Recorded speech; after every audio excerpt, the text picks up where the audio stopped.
Sarah Palin at last weekend's NRA convention in Indianapolis. Welcome back to America's Forum. I'm J.D. Hayworth, pleased to be joined by our friend and Newsmax TV host Ed Berliner. Pleasure to be here, J.D. A pleasure also to once again see that Sarah is certainly right back at tearing things up again. But it's what she said, how people are reacting, but it's also a little bit of the people who don't want to react again, because there's an interesting thing that's going on here, because Sarah Palin made her comments, and we decided to contact a number of the people who made printed statements, commentaries, newspaper, websites, what have you, about what Governor Palin said. We spent all day talking to them. None of them would come on the air to basically say what they had in print. They are running from the hills when it comes to giving any other kind of comment about what Governor Palin has said. There were one or two who got back to us and said, we'd love to talk to you again at another time, but not today. There seems to be a little bit of a reticence right now to almost let this die down. Of course, there are some people who are not going to let it lie down. Let's give you an example, first of all, from conservative talk show host Sean Hannity. Now, listen closely to what Sean says in this cut, because he doesn't exactly come out and say, I'm totally in favor of exactly what Governor Palin said, but in effect, he's saying that I agree to an extent. Listen up. Let's say, God forbid, one day you're in a parking lot, somebody comes and they try and grab let's say you have 3 kids, they try and grab all 3 of your kids, but they only get one. Or let's say they get your 3 kids, and you get one of the people responsible for kidnapping your kids. Let's see. Would you want to baptize by waterboarding the guy that took your 3 children? I think I would. I think, as a matter of fact, it wouldn't really be much of a question. I think I'd baptize them again and again and again until I found out where my kids are.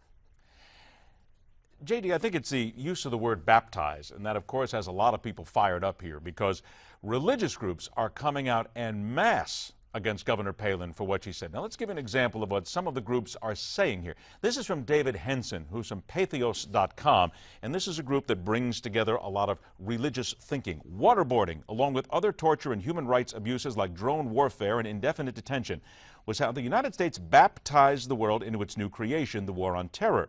It was simply an American baptism instead of a Christian one. There's the key to what a lot of people are talking about. We baptize combatants with waterboarding. I'm going to show you one more here, because this comes from Mary Morby of the Cranach Institute. Sarah Palin's brash words portray herself to be a great and powerful baptizer, not bringing faith or the forgiveness of Jesus, or even the sympathy implicit in secular uses of baptism by fire, but crossing the line into government aggression, specifically against those already subdued and captive. She has merged government with religion in one of the worst possible ways by making herself judge and arbiter. It is interesting because it is the religious groups that have a distinct problem, and a number of people that I've spoken with myself who are friends, they are Catholic, they are different faiths of Christian, Presbyterian, Episcopalian. They're upset with it, saying you have taken what is basically a very holy and very sacred sacrament and you have put it in the same sentence as torture. That's what has people fired up right now. Well, I think if you also take a look, and if we could, and the folks directing the program, the first graphic we put up. From Pathos.com. Pathos.com. Now, I don't know the genesis of the word pathos, but my goodness, for those who adhere to Christian doctrine, the truth spoken in love, look at the illustration they're using. Exactly. But of course, they have the candor to be as ugly as they want to be, but again, they're people of faith. Now, what gets me here, Ed, is the absolute hypocrisy of hijacking the sacraments of the church to make a political argument against Sarah Palin when she said baptism by fire, or the Cranach Institute.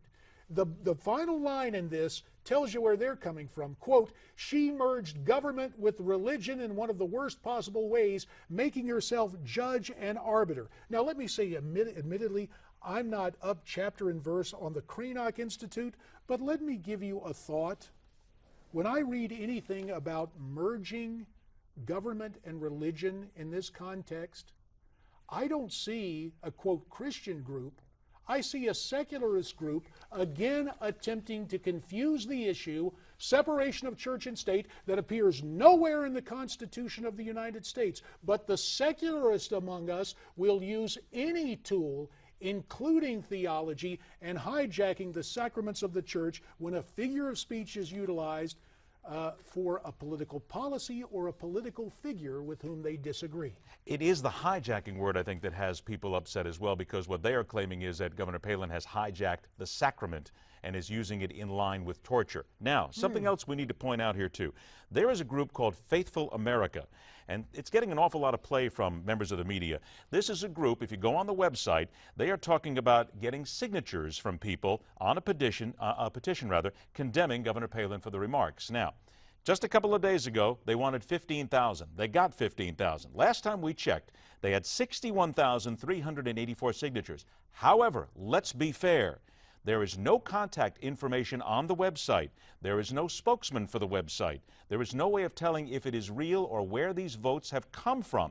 That is part of the problem here. There are people speaking out against this, but they are not backing up their remarks by coming out and saying, we said it, here's how it's real, here's what we mean behind it. There's a lot of questions about the hijacking in here. The scriptural admonition for all of us who are mere sinners in this mortal world is this notion. The goal is what? The truth spoken in love.